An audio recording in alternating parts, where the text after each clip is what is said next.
of our live stream today. My name is Erroneous. I am joined by. Oh, after you. We didn't rehearse this, by the way. I'm Selflit Glasses in the dothack network server. I am Sheepish Sammy, but you can just call me Sammy. And today is Hack Day, August 9th, 2020.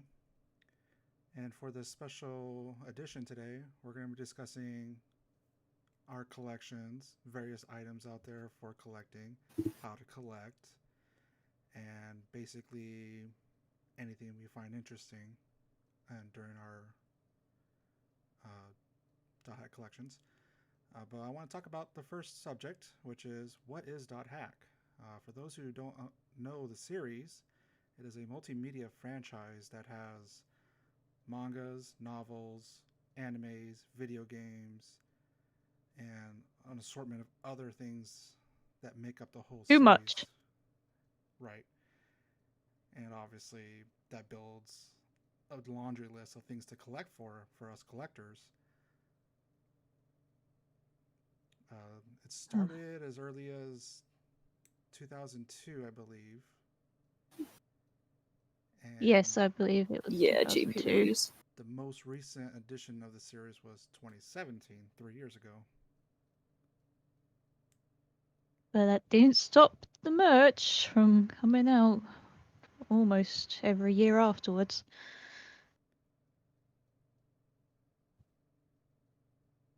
And the series is most notable for being one of the earliest trapped in an MMO genre.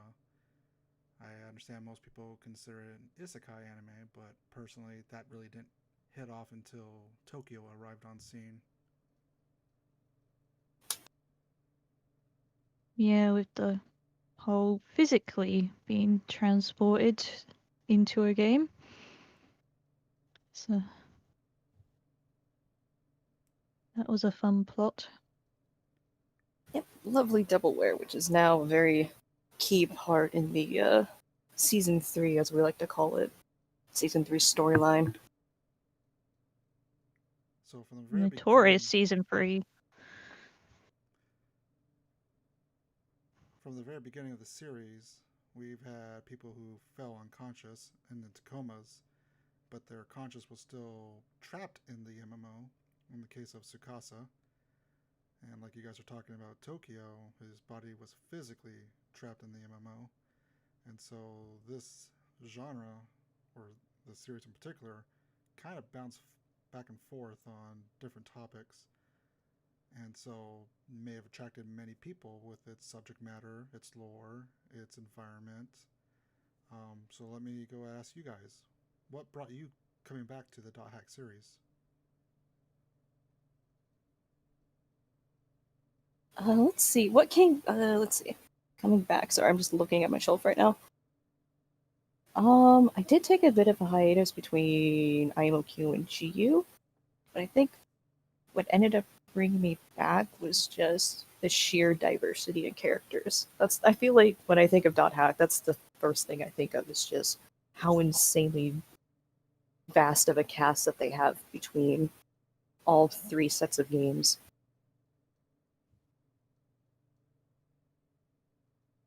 In the UK, we never got .hack GU until .hack class recode. So I suppose for me, I was lightly still into it. I had to look up any info on .hack GU online. We did get the manga and the novels adaptations, though of course they are considered non-canon. So I suppose I took quite a bit of a break from late noughties up until last recode, and then really got back into it again.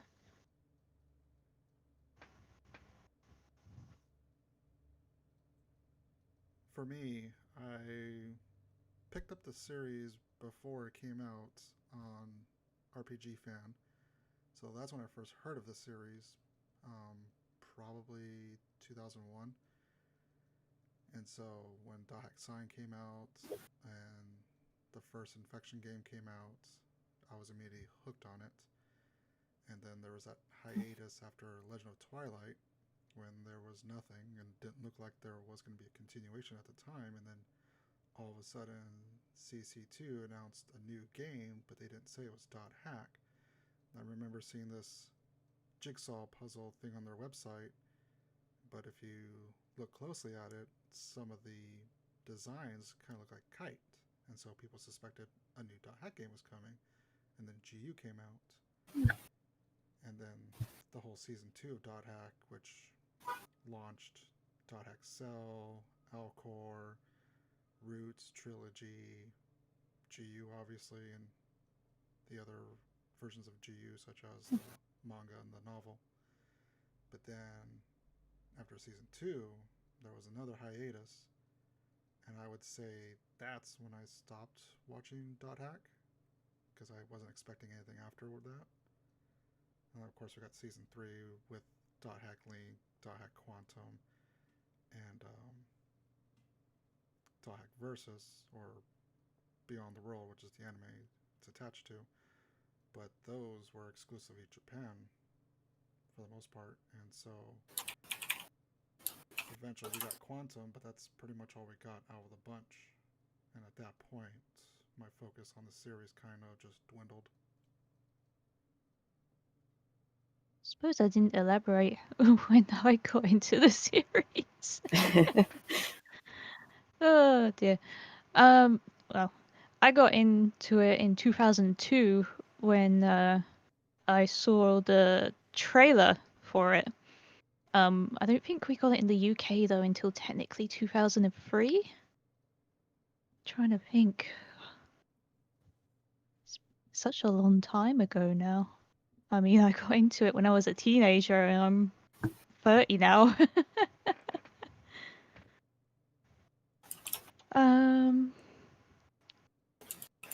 Let's have a quick look, shall we?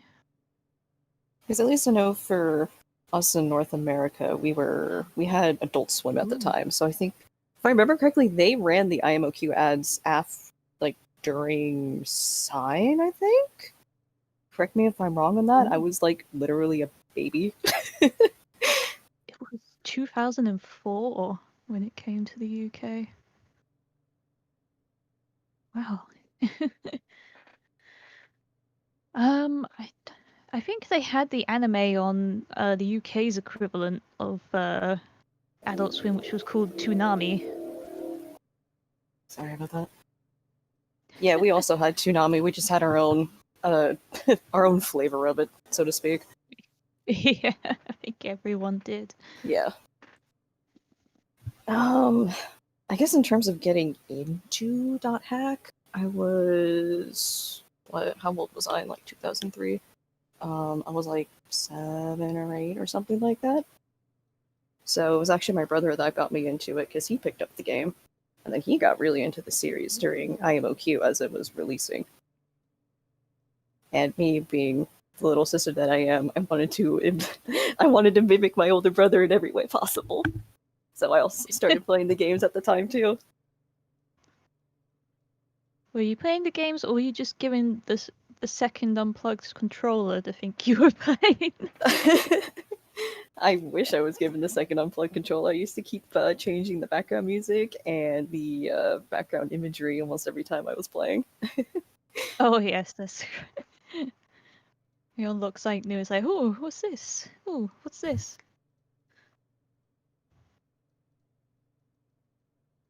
Because yeah, I think I was almost in high school. No, it was just before I went into high school that I kind of fell out of it because I was a child and I didn't really have access to the internet all that much, except for like RuneScape. Oh gosh. And I wasn't very computer literate, so I almost got myself banned off of .hack Integral when I was a child, so that was fun. I think I got banned from the .hack official forum at the time. I was a bit of a roundy teenager. I didn't take criticism very well.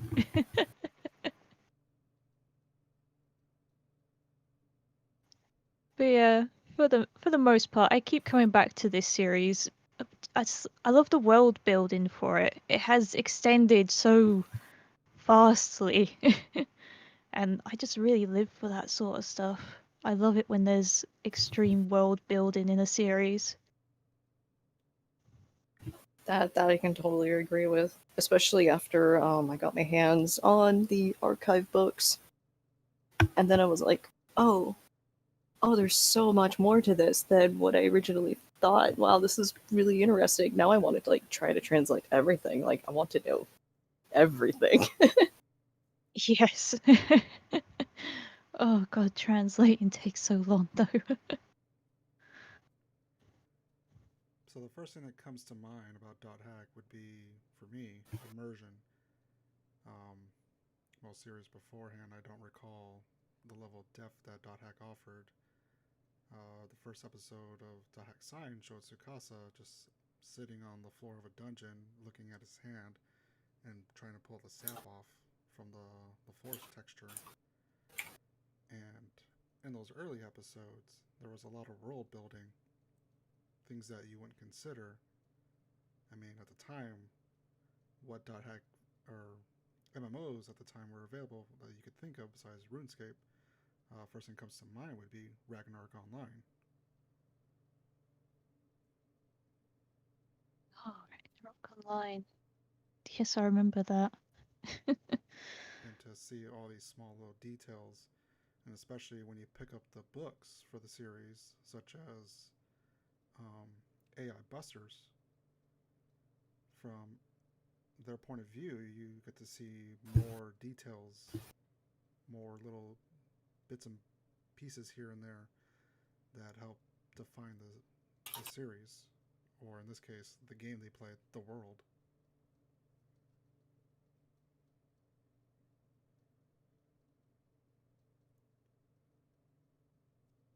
And so, Oh, going into our next question, when did you first start collecting for the series? oh, that is a good question. I I mean, if we had to be technical, I guess it was 2004 when I brought the first hack infection game.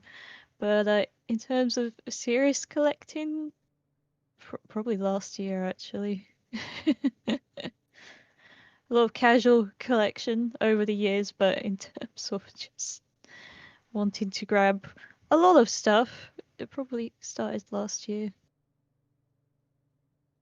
Yeah, I'd say about the same. I guess we started collecting, quote unquote, when we actually bought the first 4 games. They're rather lucrative when they're all put together. I don't think I took collecting seriously until maybe like 3 or 4 years ago when I actually had money to spend on this sort of stuff, and then I discovered the world of third-party import sites so I can buy things from Japan. Oh yes, there are a few.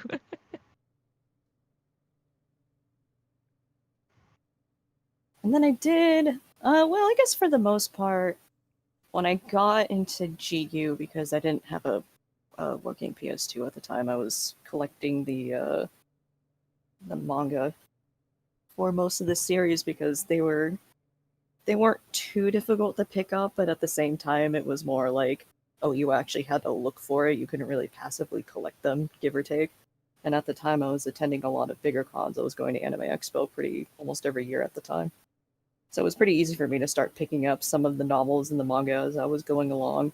And some of the more in-depth sort of world-building literature was more or less just exclusive to trying to import it from someone in Japan, basically.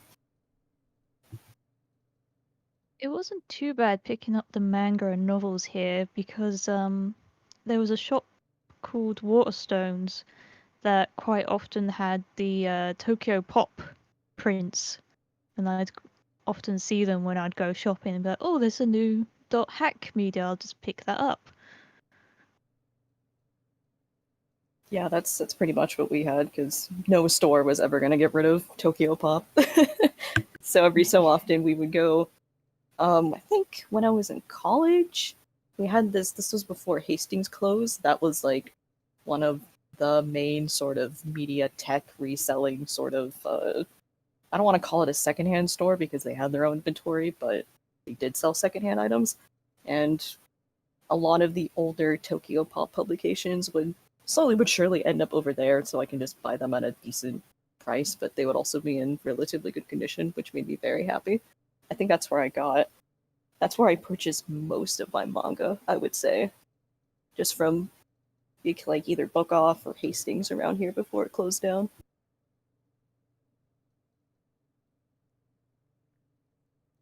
So for me, the anime was starting at $100 for the whole DVD collection, and it came in a huge lug nut case. So I never really saw the interest of collecting back then, and the games were coming out $50 a pop, which also was out of the question. The manga was probably my earliest entry into the series of collecting, with being $99 or $9.99 by Tokyo Pop. At the time, you could only find those at Walden Books, Borders, and Allen and Roth. Sorry, what's up? Barnes and Nobles. That's Yeah. the one. They had the only one who stuck around after the other two shut down. But believe it or not, there was one store called Suncoast, and they were I remember available at the Suncoast. malls, and they had by far the largest collection of dot hack stuff that I could find in person. At the time, I didn't know about anime stores or conventions, and so I would go to Suncoast, and that's where I picked up the Grunty originally. They were also selling some of the soundtracks too, and so I picked up Dot Hack Infection's uh, best soundtrack. I didn't know there was a perfect soundtrack until much later.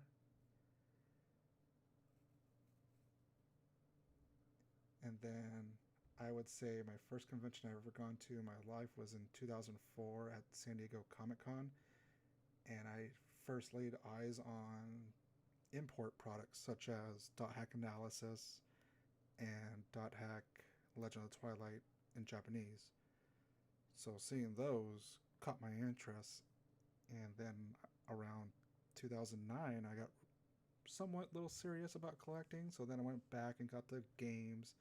I got the rest of the manga novels I didn't have, and then I got really serious in 2012 when I found out about a website called Rakuten, where you could go and spend pennies on the dollar, quite literally, on anything. And the only thing that was pretty big in price was shipping, usually $35 on average. But in return, I would get like a giant box full of books, games, cards, soundtracks, just whatever you could think of. Yeah, Rakuten's still great for getting stuff for pennies. Oh, absolutely. When we get to that part of the discussion, I have a very I can share my secrets as to how I end up with really hard to find stuff for sure. Because now it's not just Rakuten, there's like 4 to 5 other storefronts you can shop for, and then you can literally just play price match the entire time. Just be like, all right, which one? Who's who's undercutting who? Because either way, I win. So our next topic is, why did you decide to start collecting?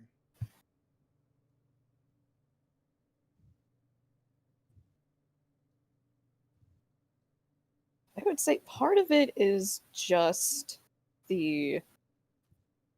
I mean, I guess when you do start collecting, you do start to realize that there's kind of a elusiveness to these sort of products, I've noticed. Obviously, maybe not so much if you live like in Japan, but like for us overseas in North America and Europe, it's kind of that feel good sort of, ooh, I have an item that people really don't have or they don't really have access to. But ooh, I got my hands on it. It's like a little bit of a dopamine rush for a little bit. And then at the same time, it actually they look nice. Like CC2 really did invest a lot of time into making sure that their products actually looked good, especially with their box art on collector's editions. So it's like you're displaying pieces of art too. while also just amassing this giant collection that maybe only 10% of people that visit you will actually know what it is. I have a very deep respect for the art directors for CC2, especially on the dothack conglomerate project, because you can tell that they really do love this series, and they do really want to make it the best presentable thing to their customers. And that's something I really enjoy about CC2 as just a game studio, is that you can tell that they actually care about their IPs. Oh, why did I suck? Um, I guess I started and couldn't stop. That too. Just an addiction. Yeah, as you were saying, it's really presentable stuff. It's very eye-catching and pleasing. I mean, the art is indeed lovely. And just with the books and stuff, they're a decent size. They are decent sized books. You get with some other series and other companies where they'll present you with like an art book or something, and they're so thin. There's like hardly anything there. CC2 really do give you what you pay for, so to speak. You get your money's worth. Yeah, I feel that. And one of my other favorite MMOs that people may have seen me play pretty often.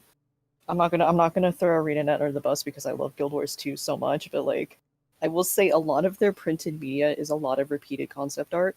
Whereas, at least with dothack, for as long as it's been going on, which is now 17, 18 years, there's not a lot of repeats when it comes to all of the printed media, sorry, that you actually can get your hands on. And I think that's really nice that every single item is more or less unique. Unless you get the TV guides, then I mean you're kind of asking for it. But like at least with all of their world building sort of stuff, all of their lore based media, you are getting something different with every single item that you pick up. And I think that's something that's kind of hard to do, especially with a really long running series like this. I think that's probably also why I started collecting. It's just each thing is like a new little bit of info, and it's addicting. It's like piecing together the puzzle that is just all of this lore. Yes. Just the multimedia puzzle. That's I've spent a shameful amount of money on, but it's okay. It's fine. Everything's fine. Yes, everything's fine.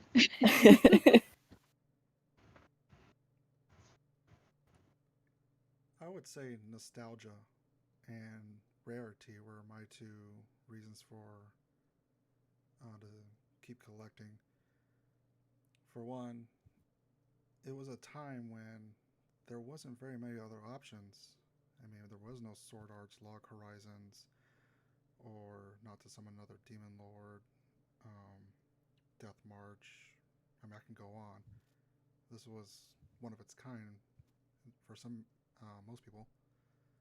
But also, when I was collecting, I learned more things I didn't know that existed while collecting for the merchandise and all the other things you can come across. For example, I didn't know there was VHSs for dothack sign, and so that really intrigued me. Like, we're knee deep in DVD. I mean, PS2 was all about DVDs, and that was the cheapest DVD player most people could purchase at the time. Oh yeah. And so to go backwards, that was pretty odd, but also interesting. And then when the PSP came out, they created UMDs for dothack sign. And so as you start collecting, you start finding out what these developers and publishers were doing as well. And I had originally thought that the little Gashapon figures, those little $5 or whatever they were for the dothack infection characters, Mm-hmm. I thought the colored pre-painted ones were all there was. And then I find out that there's a Korean publisher that made Black Rose in clear, gold, silver. So, like I said, you start looking, you start finding things you just wouldn't expect. Oh, that's where it came from. I was wondering about that. So, Yeah, all the different countries have different versions of things. right, and recently I went back and looked at Legend of the Twilight and found out every country had its own version. Most people remember that the Japanese and American version was only 3 volumes, but other countries had 4, 5, or even 6 volumes for Legend of the Twilight. It's the same story, but they cut it into shorter books. More money for the publishing company, I guess. Well, some of the prices kind of even out, basically. Even though there's more books, it's actually cheaper to purchase. That is really interesting because like most of the information that I've been exposed to is basically just the EU release, NA release, and the JP release. I didn't even think about like the Korean release. That never crossed my mind whatsoever. That's really cool. It really just goes to show how to like. Sorry for interrupting. It really goes to show how many different sets you can buy of quite literally the same thing. Yet even then, they're still just slightly different. So, what would you say was your first item? Very first item.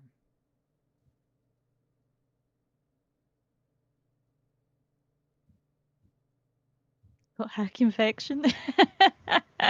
Yeah, I would say first item for sure infection. My parents never actually bought dothack sign as the DVD collection. Surprisingly, even though we definitely frequented Suncoast almost every other weekend because my dad really loved DBZ. So we would go there and buy VHS tapes like every paycheck, essentially. Mine was Legend of the Twilight Volume 1.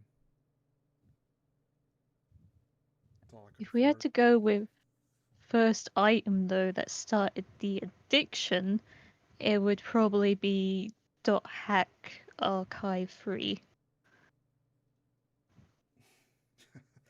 One of the most expensive things to start collecting for. Yes, it's a slippery slope. It truly is. Yeah, that would.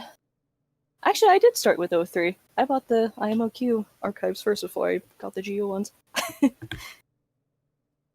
course, at the time, we didn't know there was going to be a light version available, which would have been half the price. And then to further add fuel to the fire, there was also the Amazon Kindle versions as well.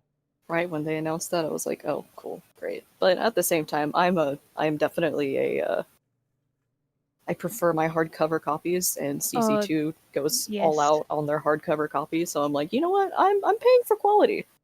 I'll take the Especially hit. Archive 03. It's so nice to hold. It's Yeah. like you've got the Legend of Twilight in your hands. So, while on that subject, what is your most rarest item? Ooh, at this point, I think it's got to be the .hack GU novel volume 3. Right, in terms of like current selling price. Current selling price, yes. That book truly is, yeah, hard to find. So, in terms of dollar and rarity to find, dothack GU Volume 3, for whatever reason during COVID 19 of 2020, decided to go from $15 to $1,000. And then, not far behind, dothack Link, the manga Volume 3, also did the same thing.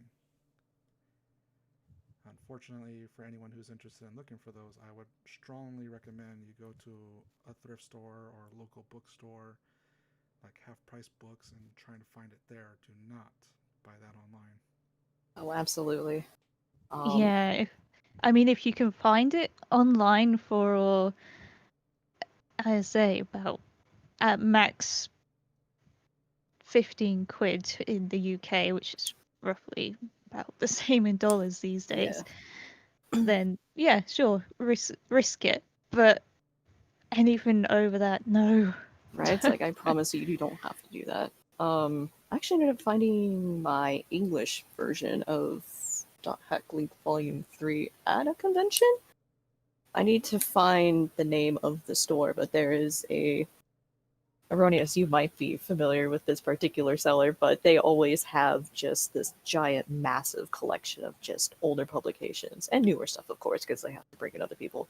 But they go to pretty much every single West Coast con in the US, and they always somehow manage to restock most of their .hack stuff.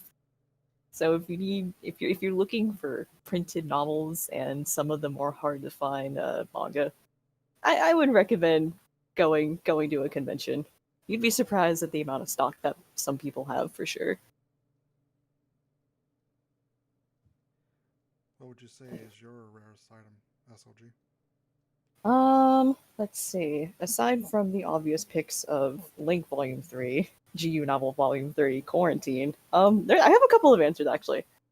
One of them is a Black Rose keychain that I found on eBay from when they were doing the promo for .hack Mutation at GameStop. Someone found a box of all of these like Black Rose like cell phone strap keychains, and I ended up buying one of those for like maybe $10. I made the unfortunate decision to actually put them on my keys, so her paint's kind of like chipping off a little bit, and she's basically she's seen better days. My other answer is the Hiseo necklace that was sold at .hack Live around the time that Link was pretty popular in Japan and they were starting to do concerts. I think that one was pre like 2010-ish era. Can't remember. I would have to find the listing to find exactly what date that they were releasing that sort of stuff, but they were releasing jewelry collections at the concerts. So you weren't able to purchase them online, you had to actually go buy them in person. And I got my hands on one of those, and I gave that to my girlfriend for her birthday last year. And she will probably murder anyone who tries to take it from her. So I feel pretty vindicated. And then the last thing that I have that I think is... I don't really see this around, so that's more or less why I find it like one of my personal rare items is the Ami Ami keychains that came with the pre-order for last Recode, Kite and Haseo. I haven't really seen any of that elsewhere except for like any of the bigger collectors that have it because they know where to look. So I would consider that my array of things that I find rare for various reasons. I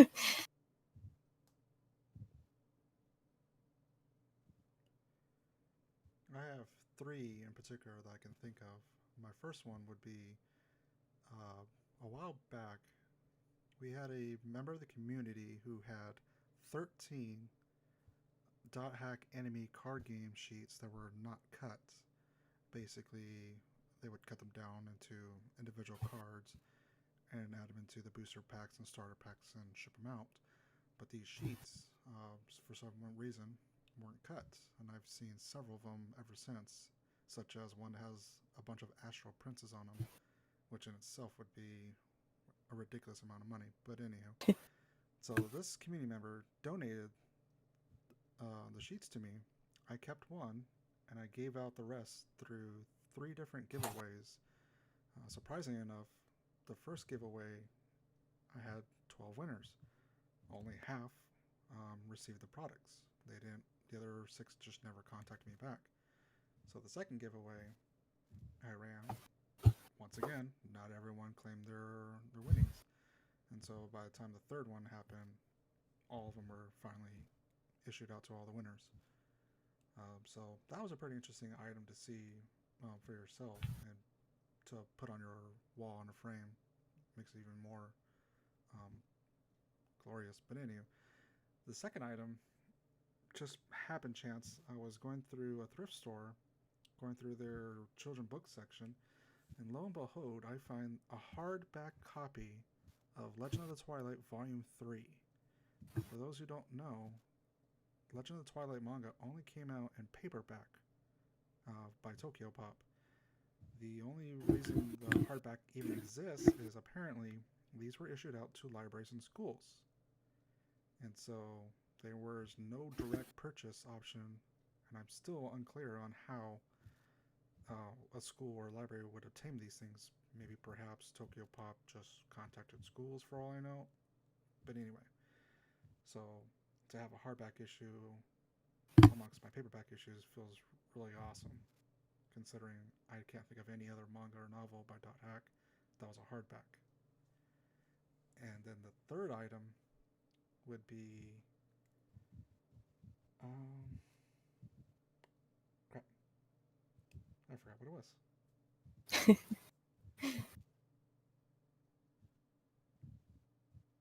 Oh, okay. Too many items, huh? I remember now.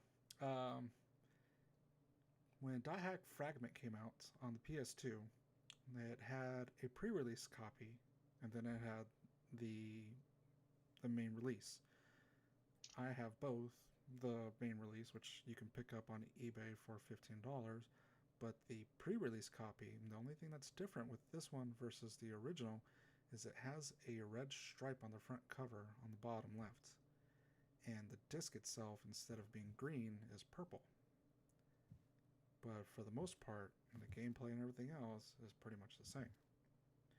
And I happened to catch it on a bid for some of the Japanese IMOQ versions. It was in the collection itself. The first picture didn't show it. You had to go browse through the pictures to see that it was actually included. And so I got that very cheap at $29. If you look today for this edition, it's going to run you around $398. So keep an eye out there if you're looking. Look through the photos, look at the descriptions down below when if you go to an auction site or whatever. But you never know. You might happen to come across another one.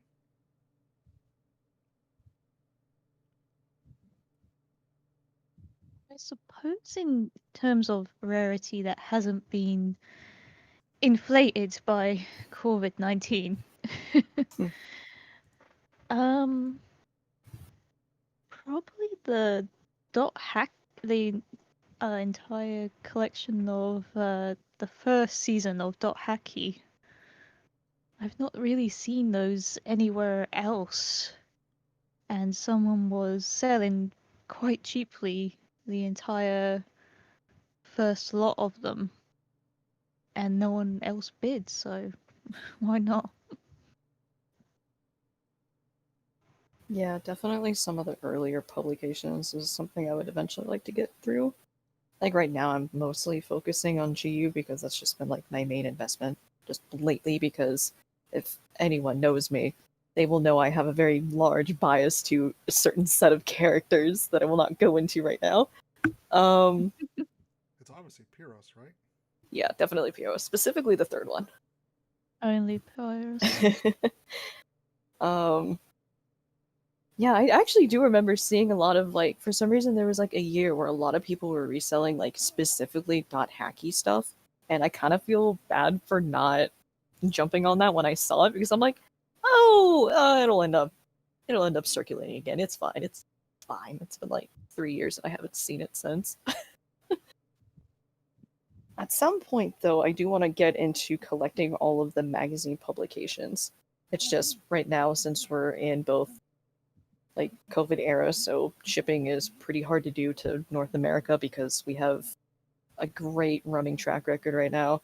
Japan Post has suspended shipping to the US, so you either can ship through FedEx or DHL, which are both relatively unfortunate, or you can ship by the ocean, which will take 2 months, but that's besides the point. A lot of that stuff is pretty bulky and it's very heavy, so I do tend to have a little bit of hesitation because it's like, oh, I'm going to be paying a lot in shipping fees just from sheer weight. I do recall when I managed to grab all of the magazines with all of their inset bits, the extra like little CDs and postcards and stuff. Yeah. And I do recall when the box came and the delivery guy just looking a little strange. Because, of course, there were other books in there as well. But the main weight was from those magazines, and I hate moving them whenever I do a shuffle round. Yeah, I feel that. I think the main thing that I would be looking for is the dothack Poochie collection, the pin collection. That I've noticed is insanely hard to find. Unless you're that one person that was on the collector's bit who sold them. Yeah, I think I know like less than 5 people that actually have most of the collection. The funny thing is that CC2 occasionally brings out stock too. They're like, hey, by the way, we've got some of these for sale in Canada. We're just like, what? What do you mean you have more of these? Where are you finding these? Where do you keep them? Right, where are you hiding them? I just want to talk. So while on that topic, what items are you most interested in finding? Obviously, dothack Pucci for you, SLG. Oh yeah. Any others? Right now I'm actually looking for the 15th anniversary IMOQ charm. That's the only one that I don't have right now out of that set of 4 because I missed the pre-order. I think right now I'm really just looking for acrylic charms. I've noticed that I have a pretty big bias towards just having those charms in particular, just because I feel like they're a little bit more unique. Like a lot of the merchandise that came out of the Dot Hack Cafe series and the Graph Art series, like I don't know, it's unique to me. I like it, and I like displaying charms more than other things for the most part.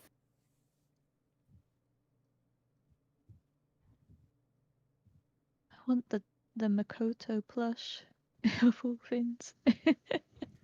Oh, so Rarely cute. see that one go up anywhere. Yeah. Yeah, it's becoming as rare as the grunty at this point. I saw it once and I didn't get it because it'll pop up again. It hasn't. I would think that Chim Chims would be the easiest to find, considering they re-released them several times after Oh, Yeah. the initial. I always see the Chim Chims up on various sites. And then the Grunty being pretty common to find, just you're fighting against everyone for it. Yeah. But yeah, the Makoto I'm plush. currently doing that right now. Bid Wars, baby. Yeah, that Makoto plush. I mean, when it first came out, I think that was a Comic Kit item. Yes. Yeah, ever since then, that's pretty much been it. Because yeah, I've purchased some of the items from the Comic Get releases, specifically 2013, 2014, but I haven't found the whole package yet. Just the printed media, which not like it's still gorgeous in itself, but yeah, some of the other items like the umbrella, the tote bags, and stuff like that, I don't really see any of that being put up for sale. I was fortunate to get mine on Rakuten for both the Chim one and the Makoto one. Yeah, Was complete. because yeah, that's very hard to find for sure now. Hmm.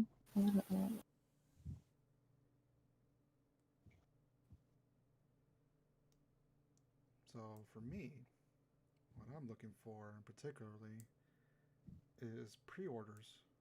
I have a very fascination with the pre-orders. With Dot Hack GU, it was the Haseo figurine, which came in a bigger box. But I didn't realize that there was also a 4-port USB device that came with one of the pre-orders. So I happened to pick that one up very recently. But there's also other pre-orders. I know many people in particular want the USB bracelet that came with dothack Quarantine.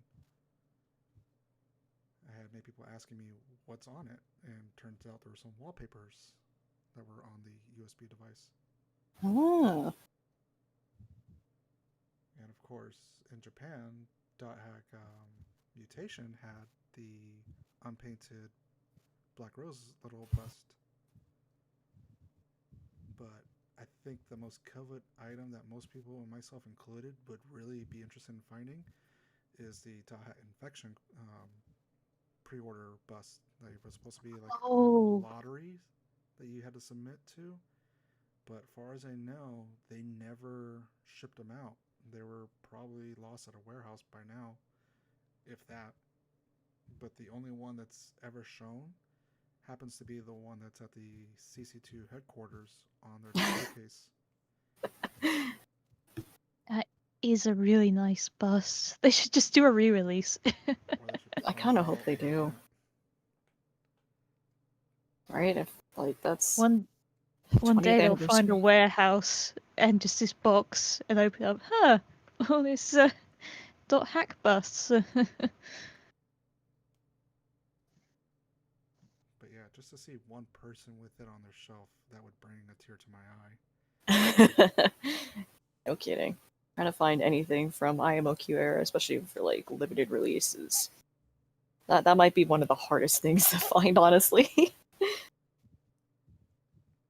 So that's in a Yeah, realm it'd bring of impossibility. Just a little bit. it'd bring a tear to my eye and a determination to find their house and take it for myself. Right? Like, if I had it, would I want to disclose? Because. But in a more realistic approach, the one thing I am looking for is the VHS tapes for dothack sign. They're pretty much like a dime a dozen at this point, but with the shipping as it is right now and the size and shape of a VHS case, it's not going to be cheap or easy to get. I have seen some of them on a Yahoo auction.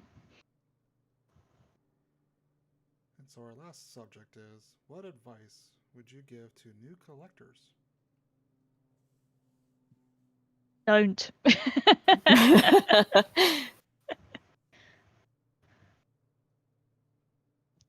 Seriously though, try not to get too drawn in and spend more than you plan to. Yeah, collecting for dothack is very much an investment that you need to think about beforehand. And for the love of God, check various places first if you're going to. Oh, And absolutely. make sure you are getting the best price. Yeah, like, for the most part, you don't really need to use any US websites to get your things. Unless you absolutely have to, because at least when it comes to Western collectors and JP collectors, we tend to overvalue things, especially when they're used. So people will definitely try to rip you off kind of shamelessly when it comes to like buying things off of like US eBay and stuff like that. You can probably find it for like 1/10 of the price on a proxy site, and then you might end up paying you might pay it back in shipping, but at the same time, probably one of the biggest things I would recommend is that if you're going to buy things for a dothack collection, buy them in bulk, because you only want to pay that shipping price once for sure. Yep, if you're gonna collect, always bulk buy.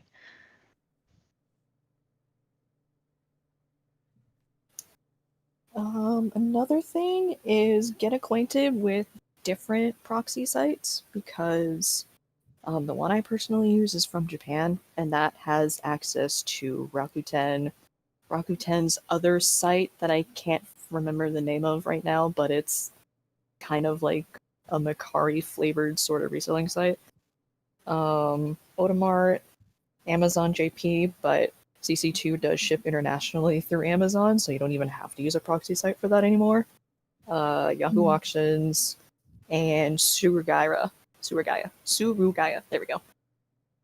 Those are probably the main places I get my dothack merch.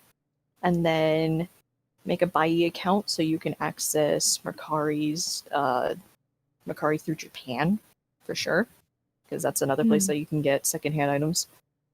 And then between the two, you can pretty much find most of the things you need. And let's see. In terms of finding things at a relatively super cheap price for essentially almost mint quality, at least in my personal experience, Sewer Gaia probably has the best prices, in my opinion. It's kind of like a little bit between Sewer Gaia and Rakuten, depending on what you're looking for. If you do go with Sugaya, though, do expect them to take a little while to ship stuff to the warehouse. Yeah, they tend to take the longest from what I've seen for the most part. And then of course Audemars too, but that's because it's a personal seller. It's not a warehouse. Hmm.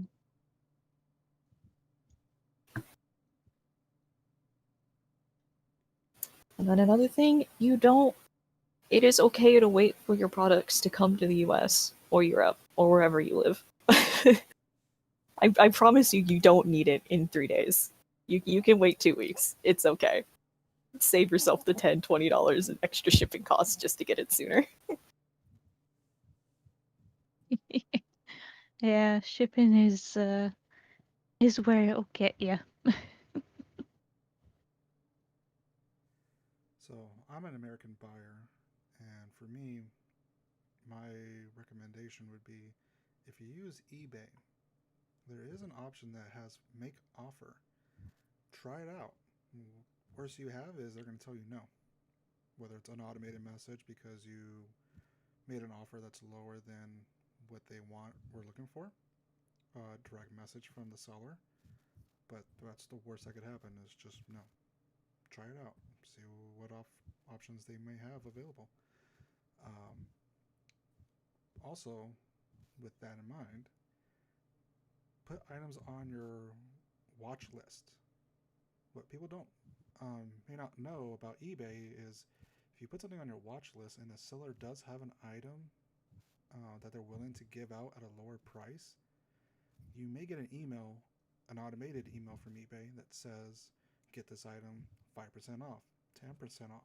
I think the most I may have come across, it was like 20% off.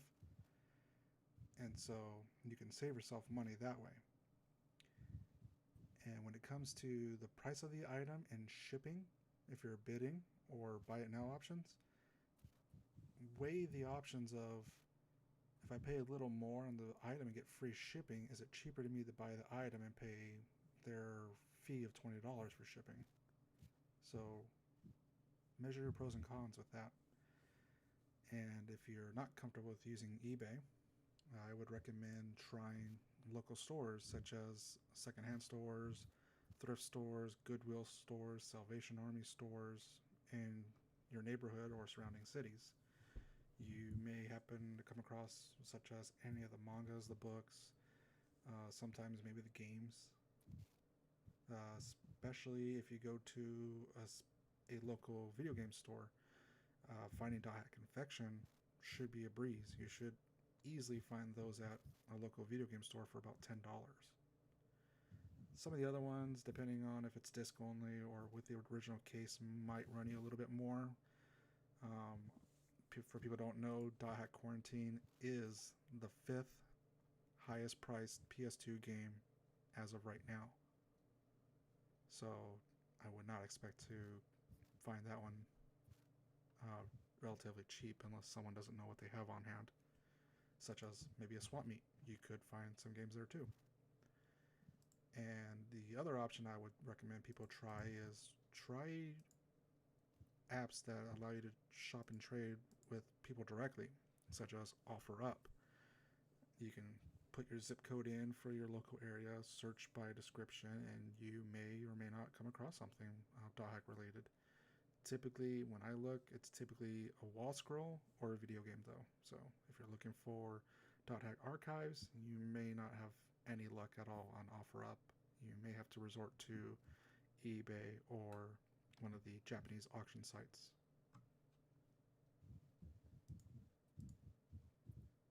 Sammy? Um, for the UK and Europe in general, well, I can't actually say for the rest of Europe, but for the UK, try your luck with Oh gosh, what are they called again? Oh, CEX. There we go. CEX. You might come across some of the dothack games. It's not too bad getting quarantine in Europe. It's relatively cheaper for us compared to North America. Books, sadly, Waterstones don't really stock that sort of thing anymore. You can try your luck with second-hand bookstores, though don't really have that many different ones over here apart from independent sellers. Amazon, resellers, you may get lucky there, but don't hold your breath. Try to keep your head straight when looking at eBay UK as well. Otherwise, yeah, go with buy if you want something from Macari, and personally I use from Japan for everything else. Yeah, this is definitely one of those collections that you can take your time on because, for the most part, you will find things in circulation, or if you wait a little bit, someone will resell it for probably a even cheaper price than what you would originally have found like a week ago. It's definitely one of those kind of collections that do. I mean, you can bulk order a lot of most of the media, but when you start having to pick and choose from things that you don't really see as often, it definitely does take a little bit of definitely a little bit of patience. Do not expect to have a very large collection within the year unless you are ready to drop some serious change. The last advice I would give for anyone wanting to collect, whether it's a new person or maybe a long-time collector, when you search online, you're going to have to be creative on your searches. With the series starting with a period can become problematic when you're searching. So your best bet would be type in hack, and sometimes search bars don't accept the slashes, which brings another problem. So I would recommend putting a space bar and then whatever series you're looking for. So if you're looking for .hack sign, type in hack space sign dot or hack space gu hack space link. Try searching that way, and if you get too many results, some search engines, whether it's eBay or whatever, you can put a minus sign, and the minus sign will take away any other searches you don't want included. For example, when you're looking for .hack on eBay, you tend to get a lot of a comic book series called hack slash. So if you type in hack space minus sign slash, it's going to remove all those options. So that way you're focused more in on what you're looking for. And the last advice I can give, start networking with people. Whether it's on our community at .hack Network, making friends with other collectors, they can help you find things. They may be searching every day like I do, and they may come across something that they don't want, but they know that somebody does want, and they can pass that information along to you to help you get an item that you may have been looking for, but not having any luck. Also, sometimes collectors just want to sell doubles to make more money so they can continue collecting. I know I have several copies of .hack Infection and some of the Legend of Twilight books. Somebody might not have it. Somebody might want it. Right now, many people probably want .hack GU Volume 3 because they don't have it, but now they definitely can't get it. Somebody might have 3 or 4 copies sitting at home. They only just need the one. So start talking to people. Start networking. Get to know these people, what they have to offer. Some people just, I knew one person who had a large collection and decided to sell the whole thing. And they started pricing out everything individually. So that's unfortunate. I understand where that person may be coming from just to make ends meet. But you do have options. Just try to be familiar with everything that we have said today and what others may tell you in the future. And in terms of searching as well, sometimes try the how it's spelled in Japan. Yeah, that You may definitely get helps, especially may get for some. secondhand items for sure.